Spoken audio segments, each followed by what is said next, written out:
আমি যাতে না কান্দি, আমার আল্লাহ আকাশের চাঁদ পাঠাইছে আমি মুহাম্মদকে আনন্দ দেওয়ার জন্য। সিরাত ইবনে হিশামের মধ্যে আনছেন, আল্লাহর রাসূল যেই সময় শুভে সাদিকের সময় আসলো, ওই সময় ঘরের ভিতরে অন্ধকার থাকে। শুভে সাদিকের সময় দরজা খুললে বাইরে ফর্সা, ঘরের ভিতরে আন্দাজ। আর তো ধরে কান্না এমনি তাকায় দেখি সারা ঘর আলোকিত হয়ে গেছে। যেই দাসী উম্মে আইমন খুলে নিছে, তার চেহারা পর্যন্ত আমার ছেলের আলোতে দেখা যায়। আমার ছেলে দুনিয়াতে এসে সাজদায় পড়ে গেছে।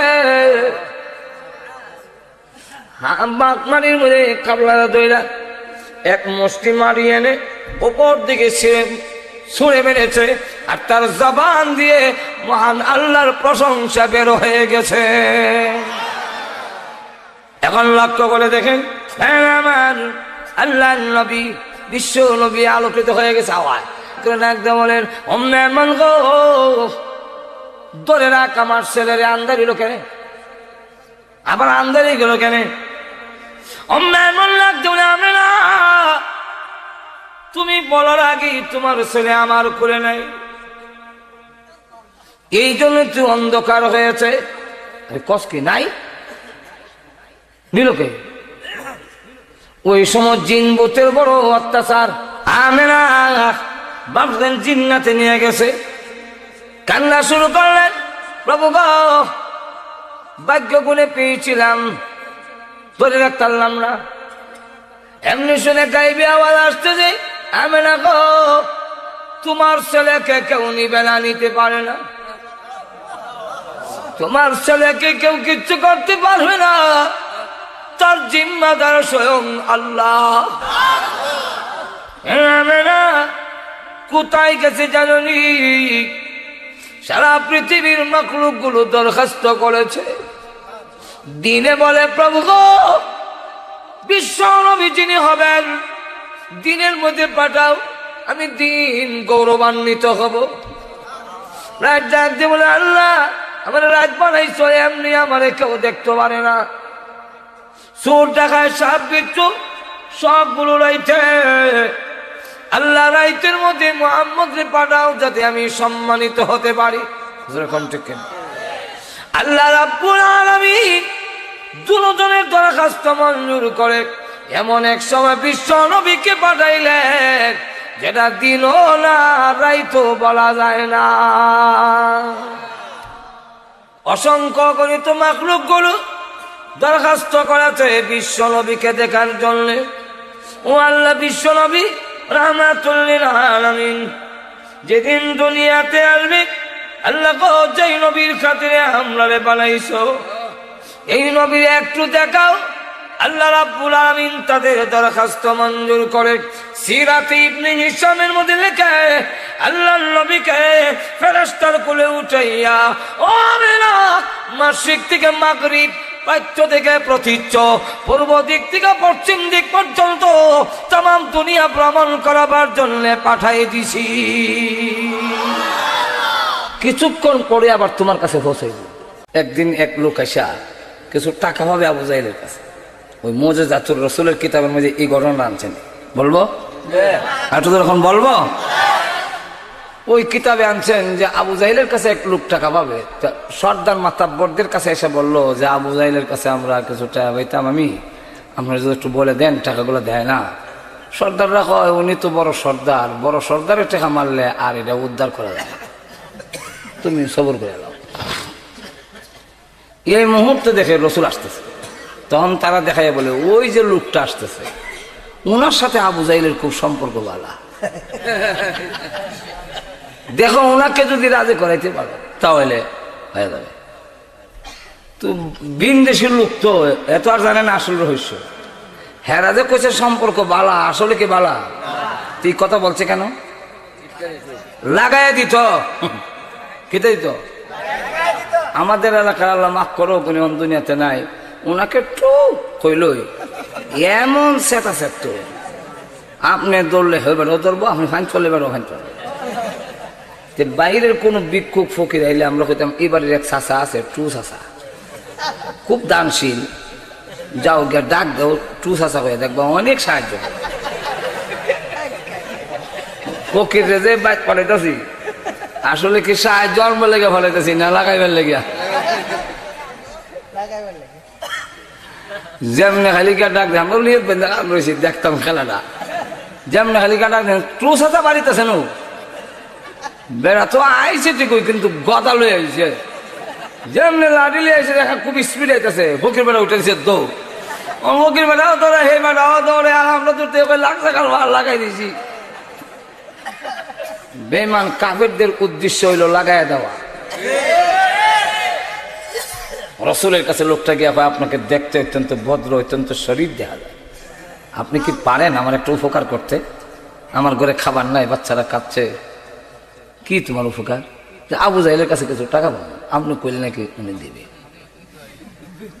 রাসূল বলেন এটা সর্দারের কাছে কও, হ্যাঁ রাইতে আপনার কাছে পাঠাচ্ছে, তাই নাকি? তো তুই কেন মতলব খারাপ, যেরকম ঠিক কেন মতলব মতলব মারা খারাপ। আমরা দেশে অনেক সময় বললাম খারাপ মতলব বালা কাম করে। একবারই সতীনের ছেলেটা পুরো রেখে নিজের ছেলেটা আড়াই আঙ্গুল ধরে আড়ায় কান্দে, আর মাইসে দেখতে দেখে যে এই বেটি কত ভালো, দেখো আল্লাহর জমিনে ইমন মহিলা আর ফয়দা হয়েছে না। বলে কি? বলে নিজের বাচ্চাটা কুলো লয় না, সতীনের বাচ্চাটা এভাবে কুলো লয় অত আদর করে। আরে চতুর্দিকে প্রশংসার পঞ্চমুখ, সকলে খুব প্রশংসা করে। তো আর এই মহিলার বান্ধবী একদিন আইয়া কইল নীরবে, এই আমি এরম রহস্য তো বুঝছি না, তুই আমার কাছে সত্য কথা রাখো, তোর নিজের বাচ্চা কান্দে কুল্লস না, মাসে কি সতীনের বাচ্চারে অত আদর করে কুলালো এইভাবে? বান্ধবী তুই যখন আমাকে নীরবে জিগাইছ তোর কাছে আসল কথা কই, এটা আসল মত বাড়া না। বলে কিটা? বলে আমার বাচ্চারা তুলি না যে কান্দে হ্যাঁ আরে আটটা ওইটা হাত পাও শক্ত, উষ্টা মুষ্টা খাইবো, আচার খাইবো, পাও শক্ত হইব আটবো, আর এটাতে কুলো রাখতে রাখতে ফঙ্গু করে ছাড়া দেবো।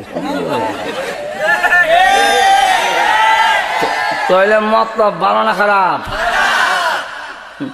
বালা কাম যে করতেছে এটা মতলব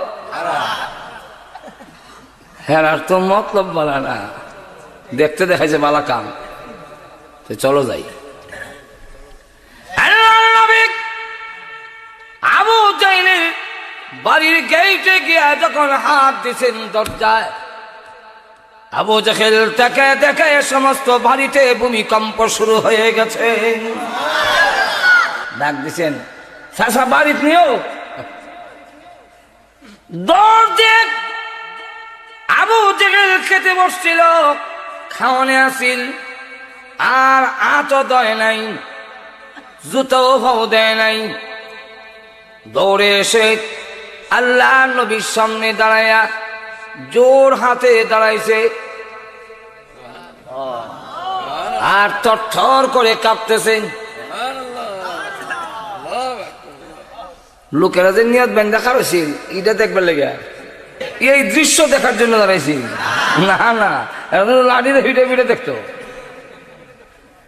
একজন আলোচনা দিয়ে তাকায় আর দেখে বলে, দেখো রে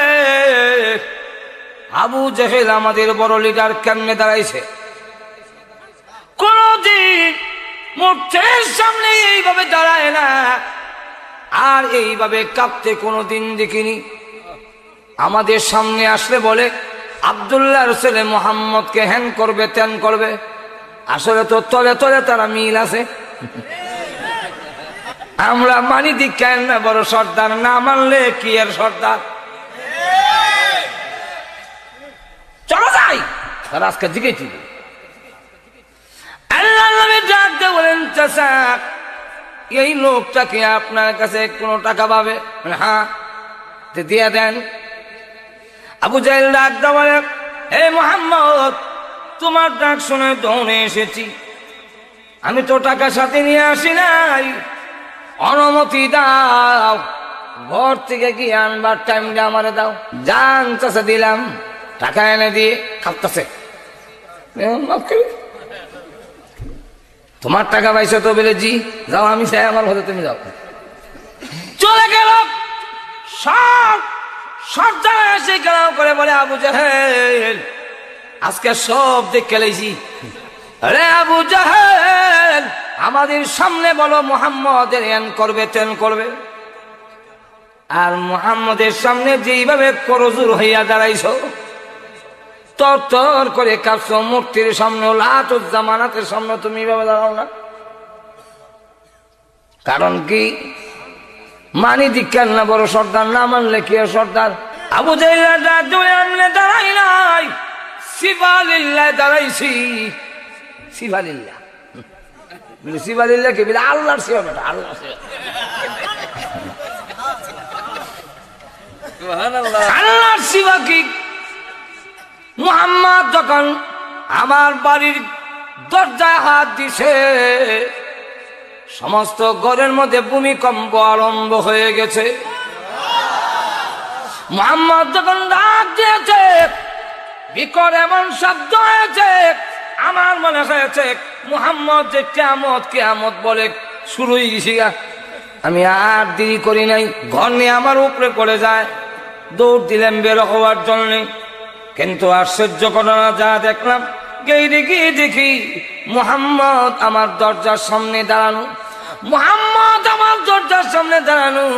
আমি তাকায় দেখি মুহাম্মদের দুই কাঁধের উপরে দুইটা এত বড় সাপ, হা করে নিচের টুট আমার পায়ের নিচে, উপরটা আমার মাথার উপরে। জিহ্বা বের করে বলে, পয়সা দিবি না ফেরের ভিতরে আইবি? আপনাদের কন্যা সুবহানাল্লাহ। আবু জাহেল তাড়াতাড়ি বল, ফেরের ভিতরে আইবে না টাকা দিবে?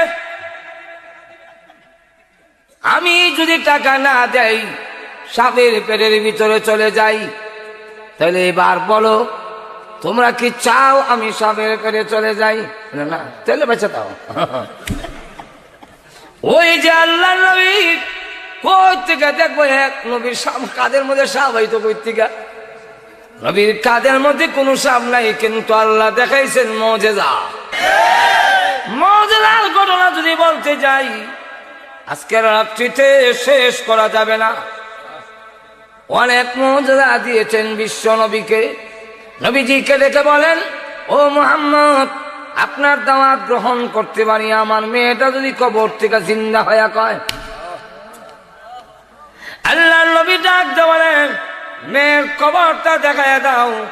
এই যে আমার মেয়ের কবর। কবরের পাশে গিয়ে বললেন, কুম্বি নিল্লাহ, আল্লাহর হুকুমে ওঠো। আল্লাহ মাটি সরাইয়া দিছেন। মেয়ে কবর থেকে উঠে আর বলে, লাব্বাইকা ওয়া সাদাইকা ইয়া রাসূলুল্লাহ। আকাশের নিচে জমিনের উপরে আল্লাহ এর চাইতে শ্রেষ্ঠ এই পৃথিবীতে আপনার চাইতে আর কাউকে বানায় নাই।